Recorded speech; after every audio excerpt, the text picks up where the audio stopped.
want to welcome and introduce her. Roci Zambrana is currently professor of philosophy at the University of Puerto Rico, and she has also held positions at Emory University and University of Alabama. Her research covers a broad range of premise in history of philosophy, and it includes German idealism, Marxism, critical theory, as well as topics such as decolonial thought and decolonial feminism. I'd like to mention a few of her publications, in particular, a monograph titled Colonial Debts,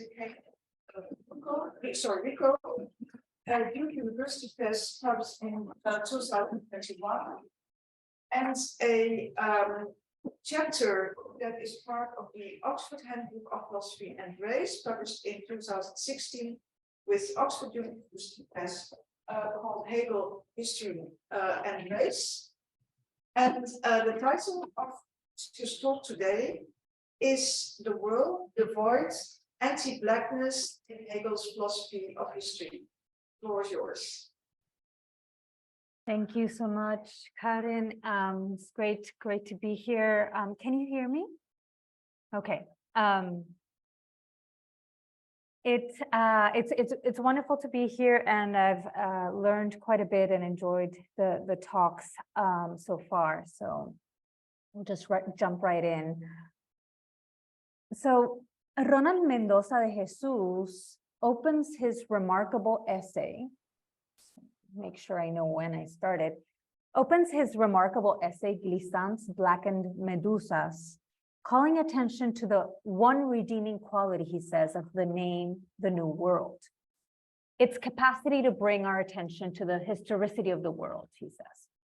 He writes, and I quote, "Whether we take the world to refer to the ontological urfact, to the systems that weave together, however violently, all life forms on Earth, or to the phenomenological medium in which human experience, from the immanence of the self's auto-affection to the presentation of transcendent things, unfolds, the addition of the adjective new to this noun promises nothing short of an event.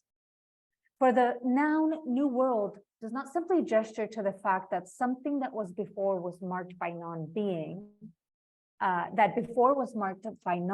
has now come to be.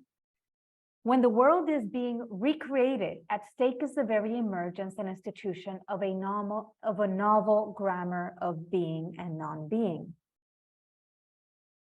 As an event, I end my quote there. As an event, the New World is birthed. A matrix figure or cosmic womb provides the material substrate, and here still kind of quoting him a bit, of the institution of this new articulation of being. So for Sylvia Wynter, the discovery of the New World indexes the institution of coordinates of sense whereby man is reduced to labor and nature to land. But with Frank Wilderson, Mendoza de Jesus stresses instead the birth of a new ontology in which, and I quote Mendoza de Jesus again, people who a priori, that is prior to the contingency of a transgressive act, such as losing a war or being convicted of a crime, stand as socially dead in relation to the rest of the world, end quote. This is the novel grammar of being and non-being that structures sense itself, intelligibility itself in capitalist modernity. Mendoza de Jesus argues that this new grammar is best explored, albeit misunderstood, in Glissant's The Open Boat and Poetic of Relation. In Glissant's text, the hold of the slave ship functions as a matrix figure or cosmic womb. It births a non-world through a terrifying, Glissant says, chasm 3 times knotted to the unknown, the hold of the ship, the depths of the sea, and the reverse image of what was lost. Still, the boat is open for Glissant. Mendoza de Jesus points out that ultimately the world is birthed in an act of sublimation of the abjection of this non-world. The world is ontologically posited by the ongoing sublimation of an ongoing racial terror. The ontoepistemic priority of the Middle Passage over the experience of the conquest follows from Portuguese expeditions in Africa during the first half of the 15th century. With the rounding of the Cape Bojador, the Portuguese not only defied the persistent Aristotelian geographic imaginary that posited uninhabitable zones such as the tropics, they also fed on medieval ideas that linked blackness and sin in what Hegel would call Africa proper, sub-Saharan Africa, and is clear in Asurara's chronicle. The trade with African captives begun in this old world encounter would come to exceed the aims of settler colonialism and slavery, turning the cruelty of economic, scientific, and political ends into the cruelty of an ubiquitous, gratuitous violence in the New World. Today, I want to turn to Hegel's notion of the world, especially but not exclusively in his lectures on the philosophy of history. Continuing my writing on the racial hierarchy at work in the nature-spirit distinction that structures Hegel's thought and taking distance from previous writing of my own on Hegelian negativity, I discuss the ontoepistemic coordinates that his discussion of the world, history, and geography in the lectures inscribe.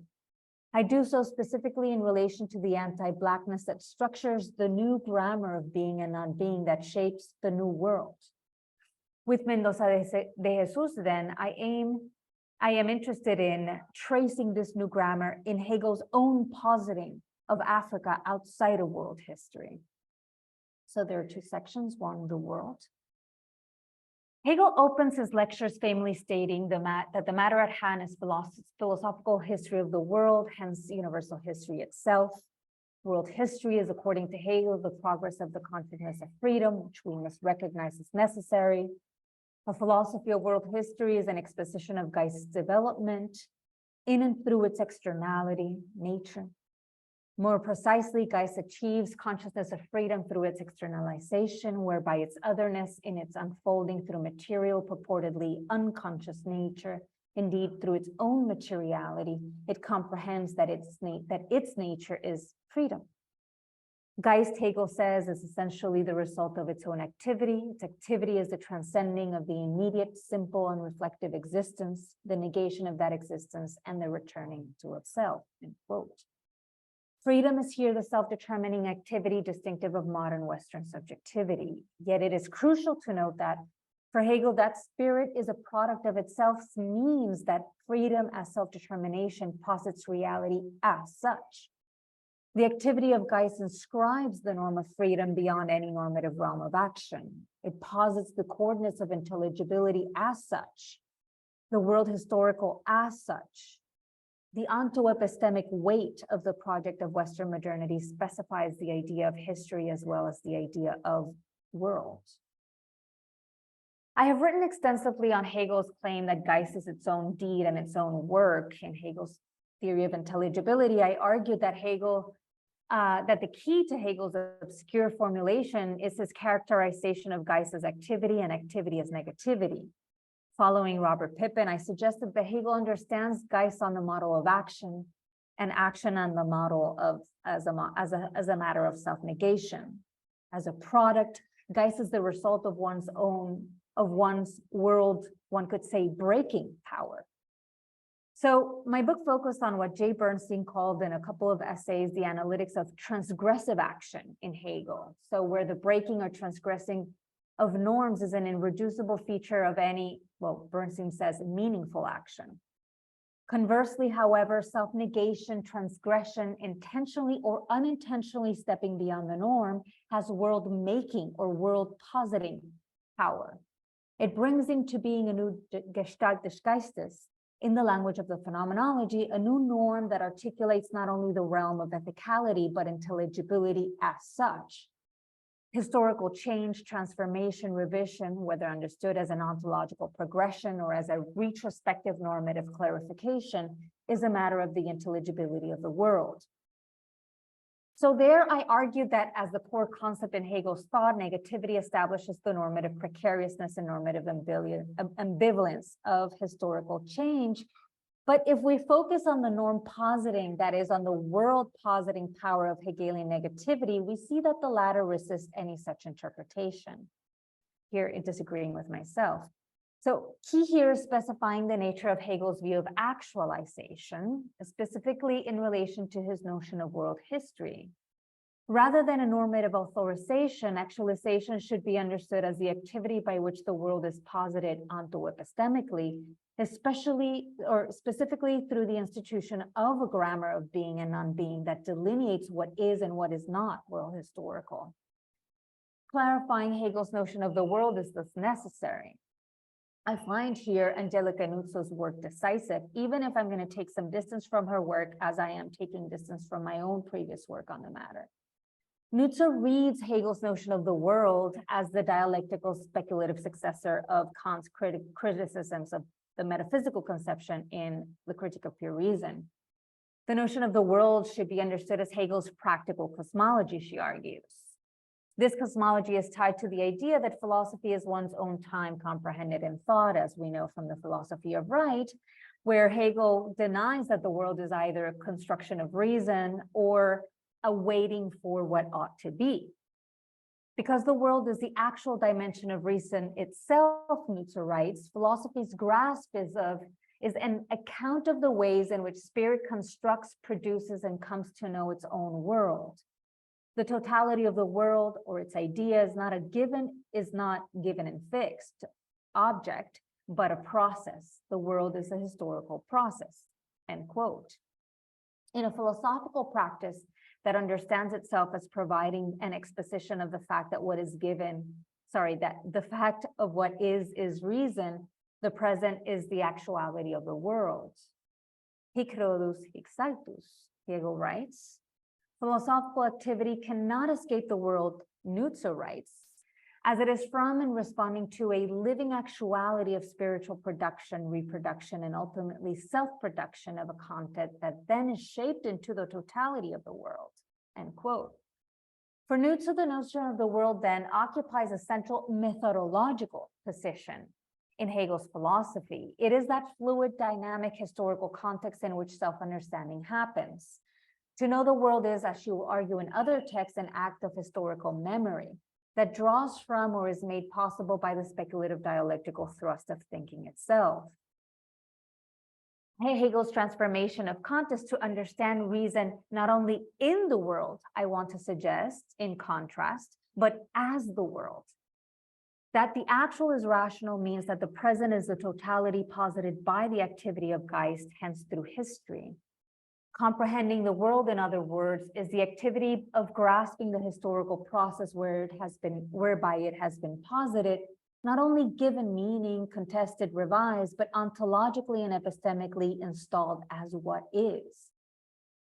So Nuzzo offers a compelling account, but I want to take issue with two aspects: the idea of comprehension and the content of the history of the present deemed to be actual. And I'll come to the second aspect in a minute, but here I want to reflect on the question of actuality.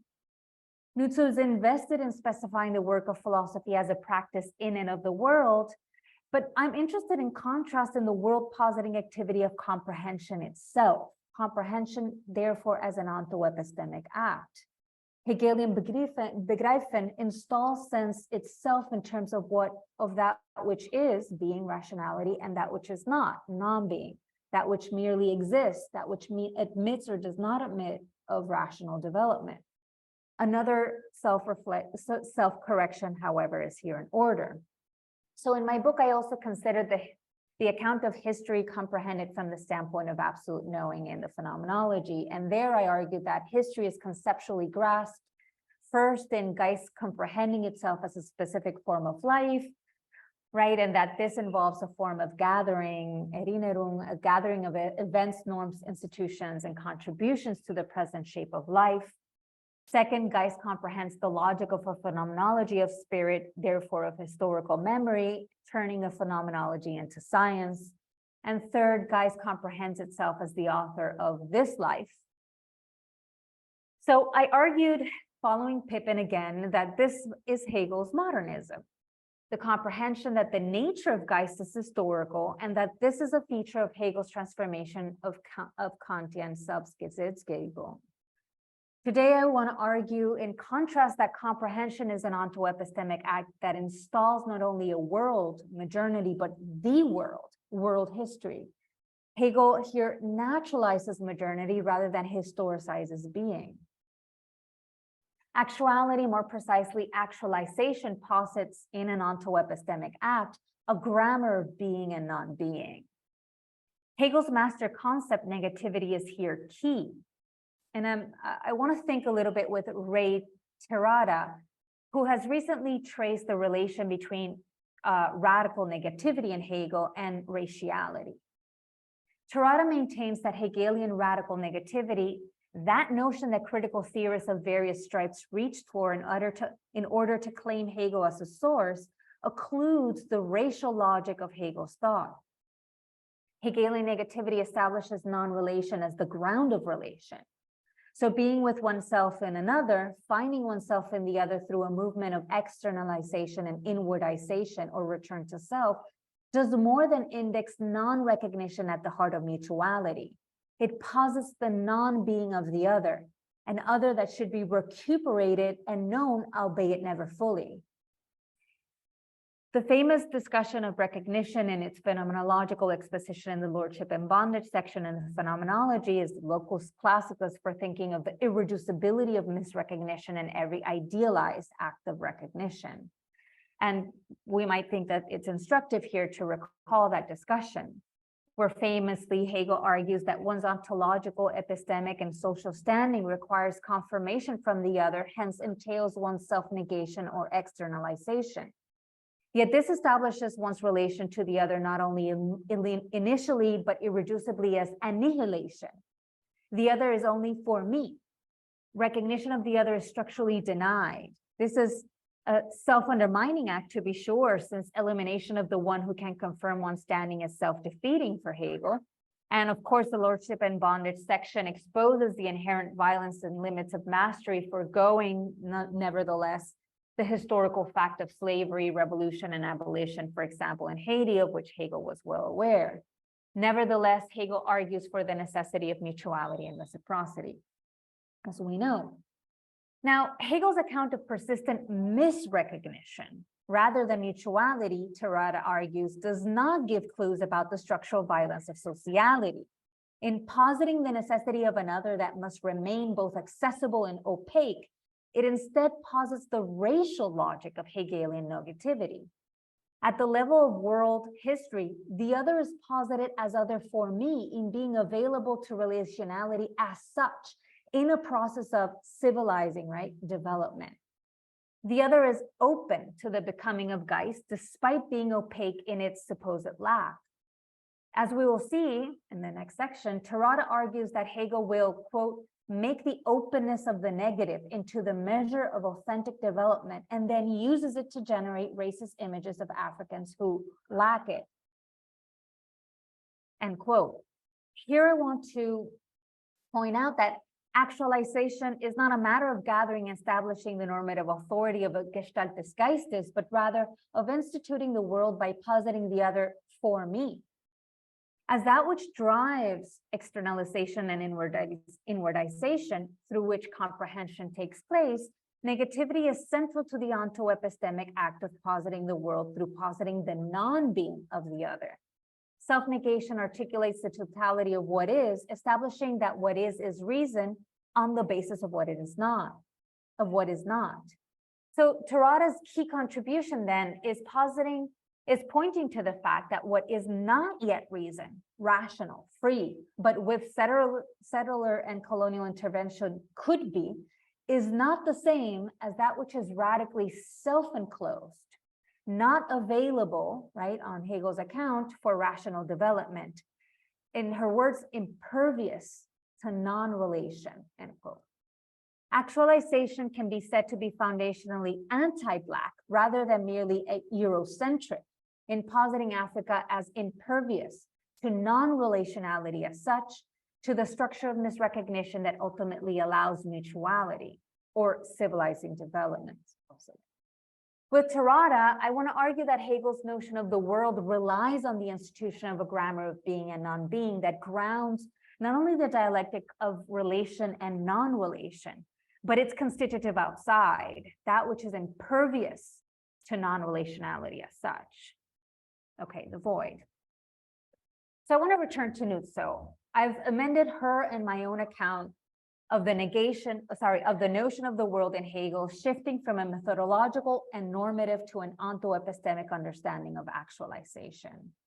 As I mentioned above, there's a second aspect of her account that I want to discuss, the content of that history of the present deemed actual. In the Phenomenology and elsewhere, Hegel says that form is the indigenous coming to be of the concrete content itself. In her work, Nutze points to Hegel's famous claim that world history is the world's court of judgment, to further argue for a methodological reading of the notion of world history. Yet if we take Hegel at his word and shift to an ontoepistemic reading of the relation between form and content, then the world, the rational, is an inscription of Western modernity and its racial order.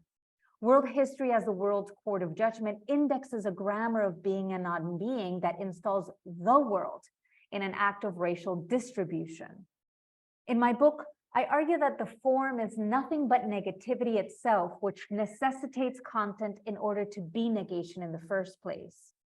Read in an ontoepistemic register, the relation between form and content points to the actualization of Geist through which it posits the world history as such, in an act of negation.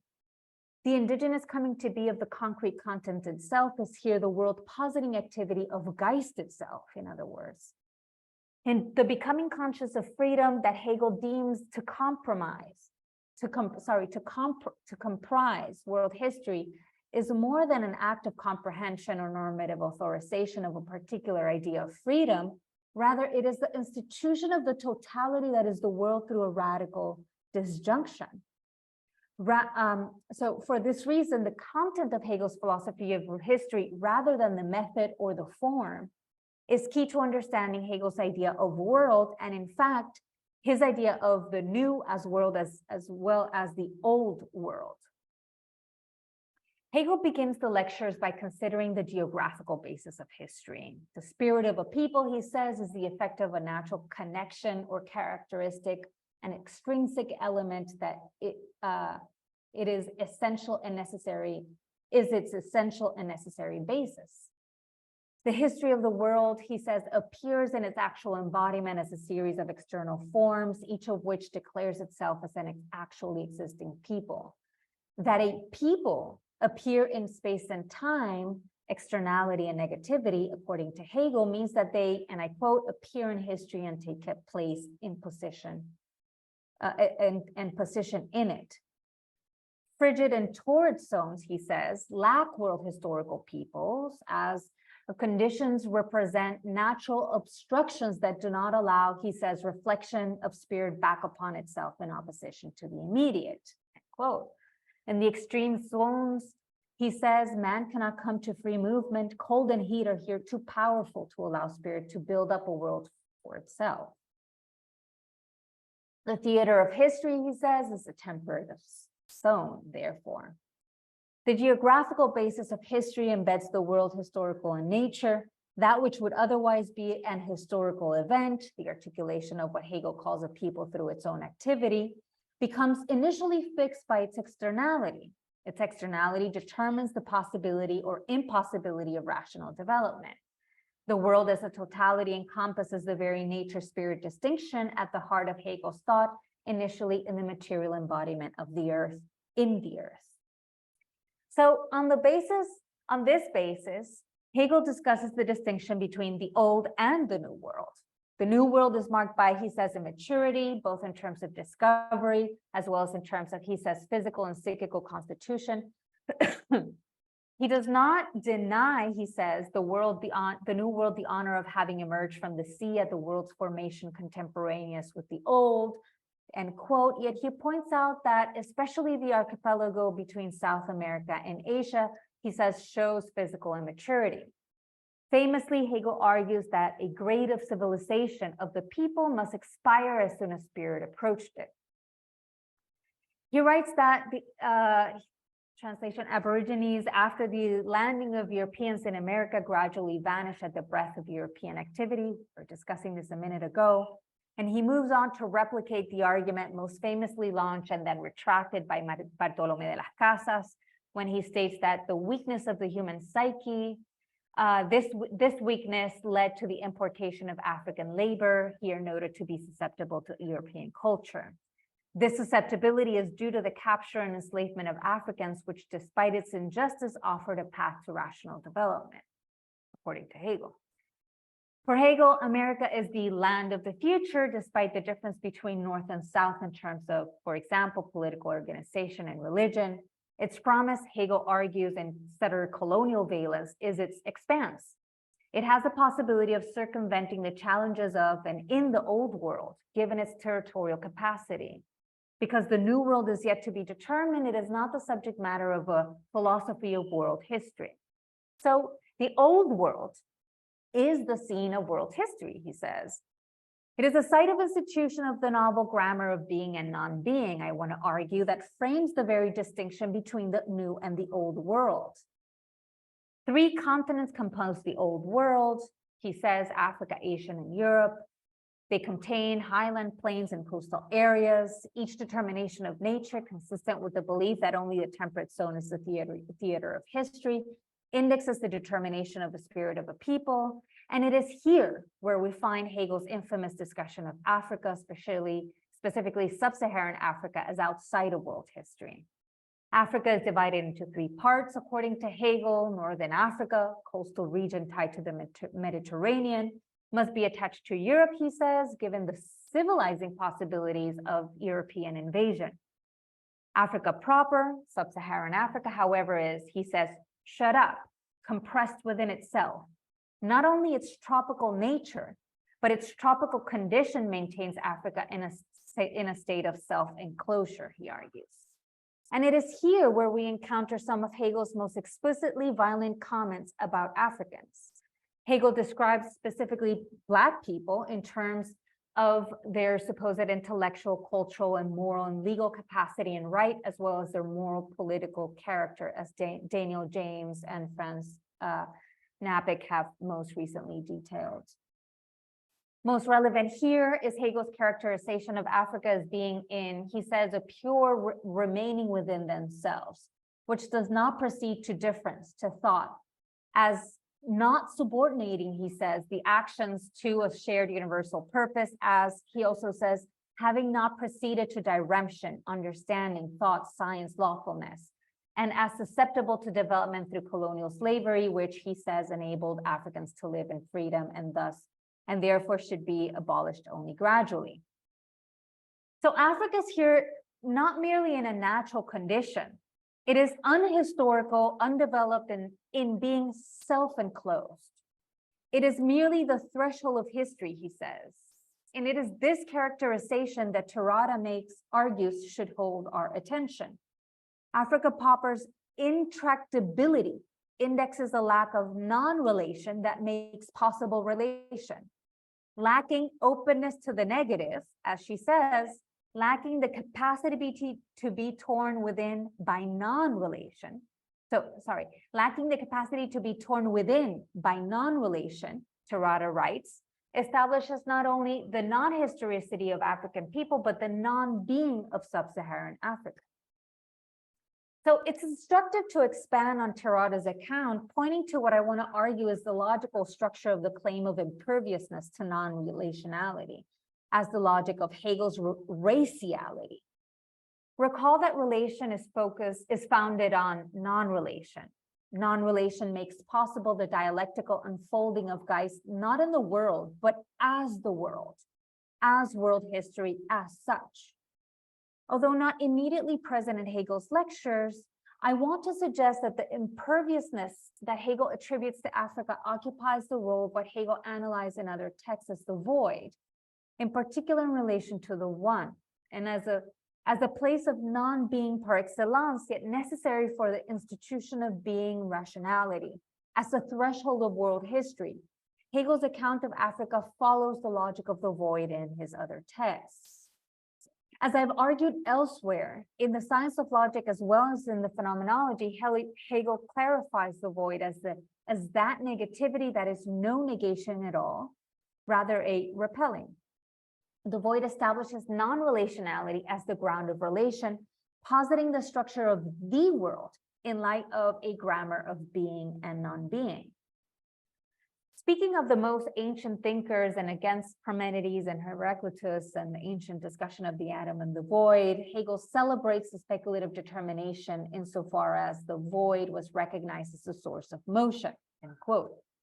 The void, he writes, and I quote again, is the foundation of movement, and this is in the logic, is the foundation of movement only as a negative reference of the one to its negative, to the one, that is to say, to itself posited, however, as a determinate existence. Quote, the one and the void pass on to each other, but they do so precisely because the void is a relation of negativity to itself. It does not yield mediation. It does not provide determination. The void is thus the one that does not have another. And so it does not have a determination. It repels. I read the argument that the void is the negative relation to itself as the activity of repelling that births not only movement, but the very structure of relation through non-relation. It is not a figure of radical negativity, but rather makes it possible. We could say then that the void is the non-dialectical foundation of the dialectic of relationality, of being, of rationality, of intelligibility. It is not open to recovery or development, but births the structure of radical negativity itself, which, according to Hegel's perspective, is what makes recovery or development possible in the first place. So I read Hegel's practical cosmology in this key. That which repels or refuses non-relation that makes possible relation in the first place becomes the site of a racialist imaginary that posits it for the taking. A racial imaginary beyond colonial intervention for purported civilizing development. This is the fate of Africa in Hegel's text. Attempting to understand the logical structure of Hegel's racialist philosophy of history, one that is anti-Black rather than merely Eurocentric, with the notion of the void then, or in other words, is a reflection on the work that self-enclosure or imperviousness do. Africa is not merely that constitutive outside that bothers or troubles Hegel, that compels him to posit its irrationality. Expanding on Torada, I argue that it is Africa's purported repelling of the structure of negativity itself that is at issue. Self-enclosure repels relationality as such, one born from non-relationality. To repel non-relationality in Hegel's pen or in Hegel's mind, I don't want to say that in that way because it sounds like I'm attributing something Hegel, the person, but the logic of Hegel's text, to repel non-relationality in Hegel's pen is to cut off from development, even if through violent intervention, while at the same time be posited by a violent imaginary, by the racialist coordinates of sense and intelligibility, of Hegelian negativity and its practical cosmology. So the consequences of such a view are steep. Imperviousness, so rejecting non-relationality as such, repelling the project of modernity, rejecting the civilizing gesture of the project of modernity, marks as a target for gratuitous violence. In Black critical thought, Caribbean philosophy, some strands of decolonial thought and feminism, however, the figure of imperviousness many times appears as a figure of refusal, an intentional break with and the flight from an anti-Black world birthed from the very structure of capitalist modernity. I want to think that it is also, therefore, a break with the logic of Hegelianism, as I've explained it, and the coordinates of sense of world history, as Hegel thought it to be. Thank you so much. I think I stayed under time, yeah, or in time. Thank you, Roci, so much for the talk. We have now time for questions. Stefan? Thank you. I really liked your talk. I think I also liked it the first time on Zoom in Frankfurt, and I've been thinking about it for a long time.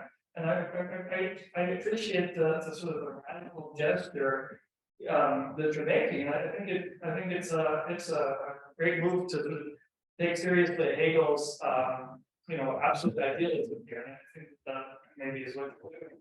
And I wanted to ask you, and I think this came up at the end of the paper, a little bit about who the Hegel is here that is it Hegel the writer of particular texts? Is it Hegel the writer of particular texts? Is it Hegel as a thinker of modernity? Is it Hegel as an analyst of our kind of thinking of our modern thinking about Africa? Where would you locate the argument sort of in terms of the sort of importance of this particular argument?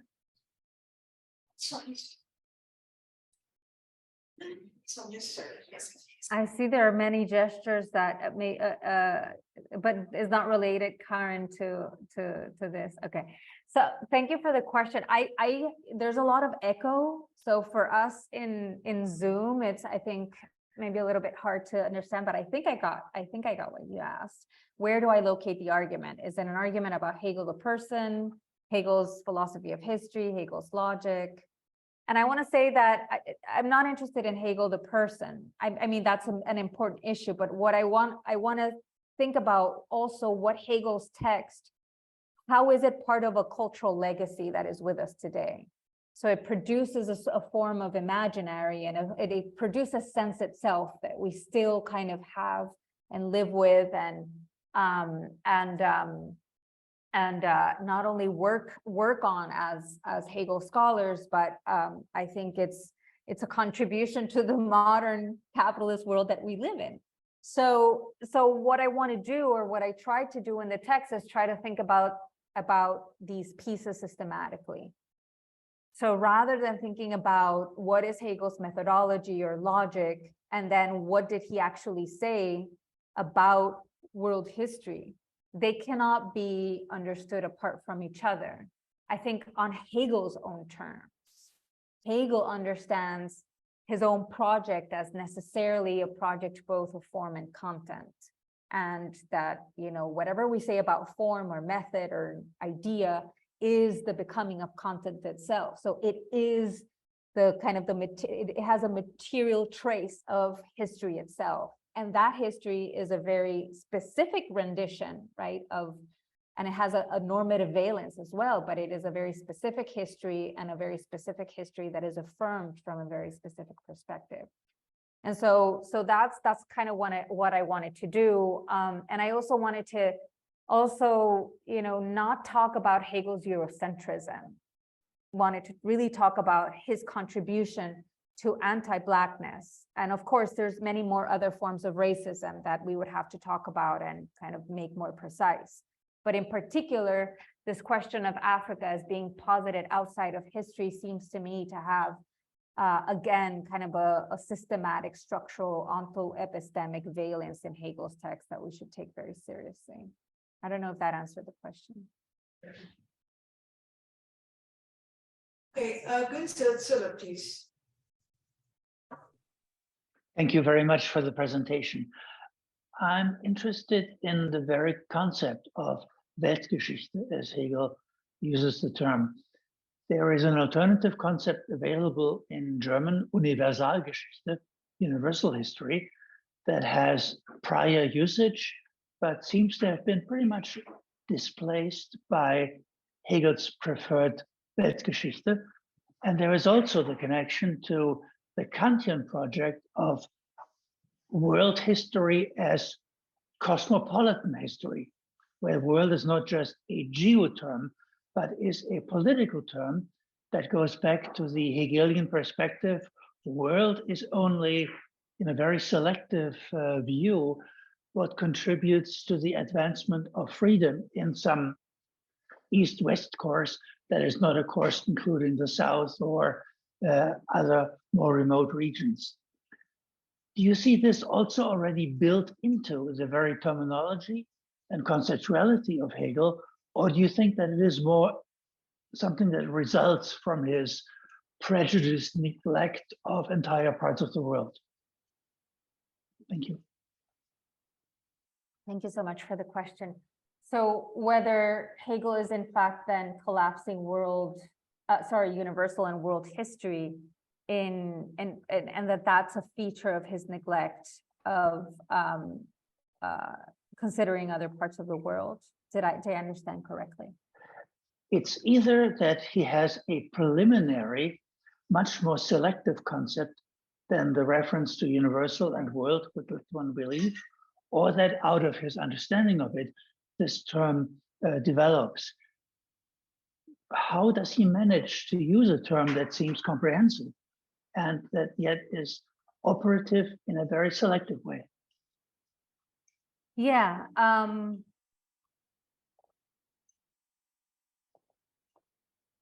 I think so. That's in a way, thank you for the question. So that's in a way what I wanted to do by thinking about the very notion of the world in Hegel and this practical cosmology, and need to help me to think through that, because I think that it's precisely the practical rather than merely. So I think it is both. At work, so that practical notion of the world as philosophy and comprehension being in the world and always addressing the world and being a comprehension of actuality, that becomes both, you know, that collapses the political and, you know, the other elements that might be seen to be descriptive in his account, the elements that are already there worked out in the anthropology or, you know, in other parts of the system where he's thinking about the relationship between nature and spirit. So yeah, I think the latter, so that they're both at work.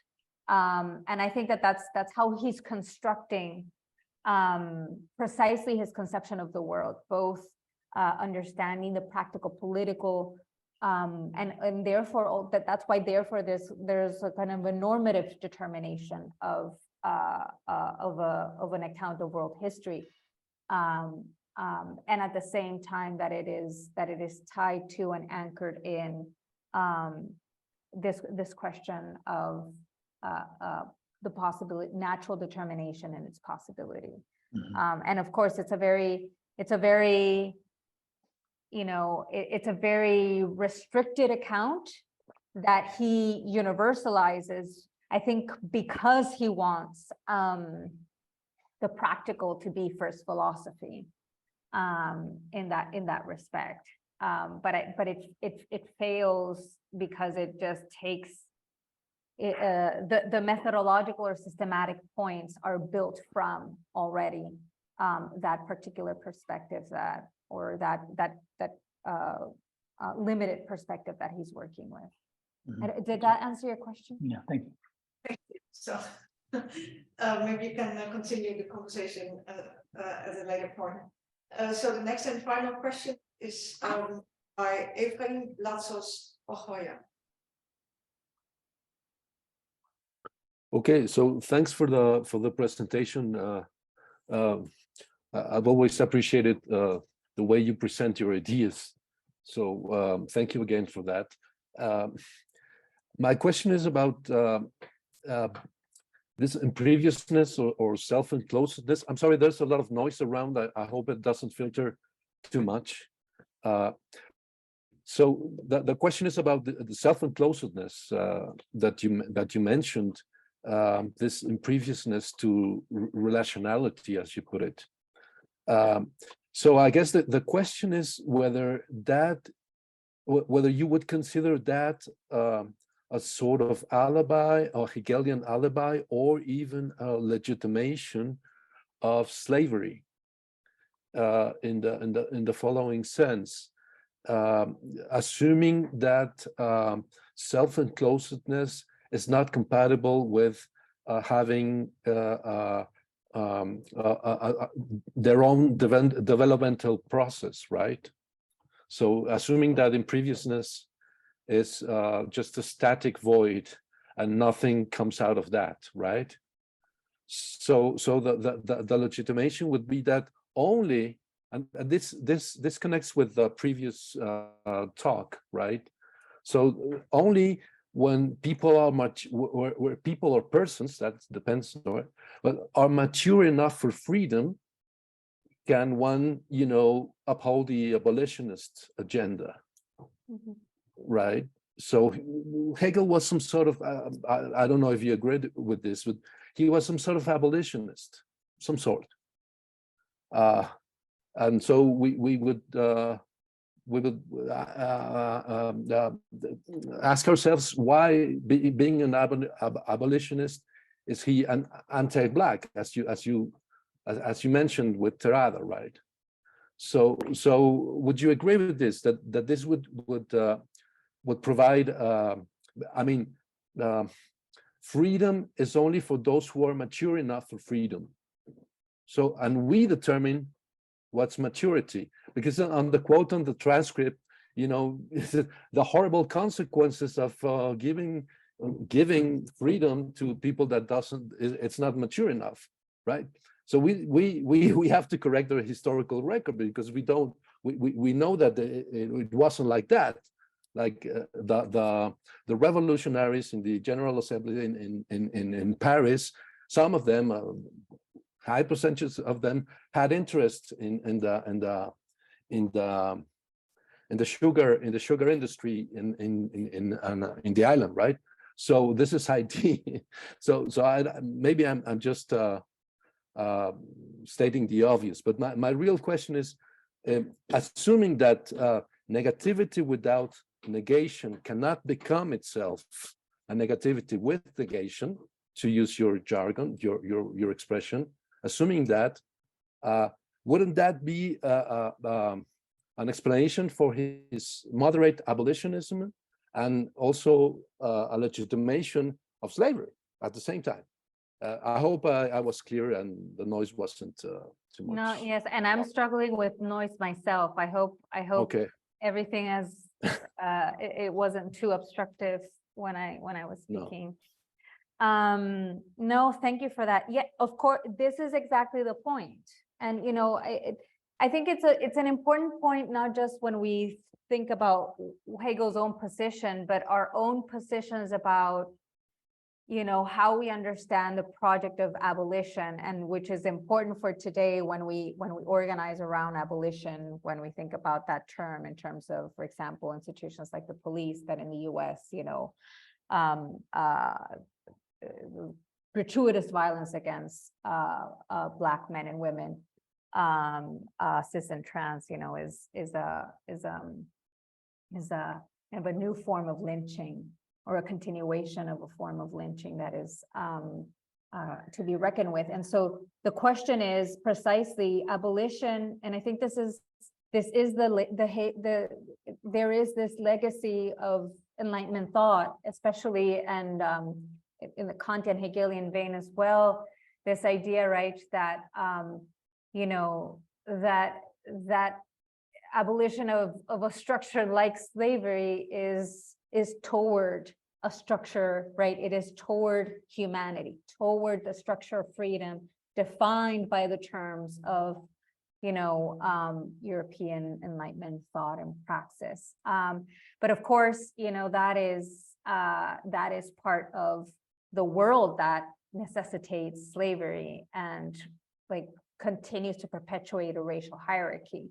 So it is not only there in Hegel's text, but it is part of our contemporary, you know, it's still today part of that whole issue. So I did, you know, with Terada, this question of imperviousness is important, because I also think that it leads us to really thinking about the power of forms of refusal in Black critical thought and praxis, the Black critical radical tradition, but also other forms of anti-colonial and decolonial thought and praxis. That the idea is not to enter the world of the free human, but it is to dismantle the structures that require that definition of the human. And so this is exactly what I'm trying to trace, and that is at work there in Hegel. And so yeah, I don't know if that answered the question. Okay, let's thank Rocio for